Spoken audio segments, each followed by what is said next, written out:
30 வருஷம் அண்டர் கிரவுண்ட்ல வாழ்ந்துட்டு இருக்கேன் சார். 30 வருஷமா ஒருத்தனை ஆஃப்லைன்லயே வச்சிருக்கேன்.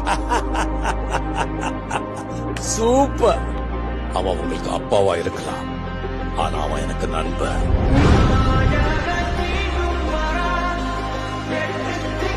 பத்து வருஷம் உள்ள இருந்தது மட்டும்தான் சார் தெரியும். உள்ள போறதுக்குள்ள என்ன பண்ணிட்டு இருந்தேன்னு தெரியாது.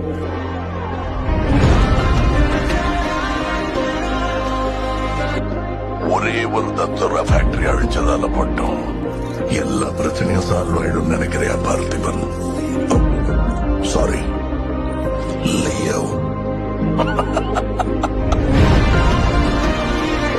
எனக்கு மேல ஒருத்தருக்கான் பாரு, அவன் எந்த காரணம் சொல்ல முடியாது. Rolex! All right! It's all right!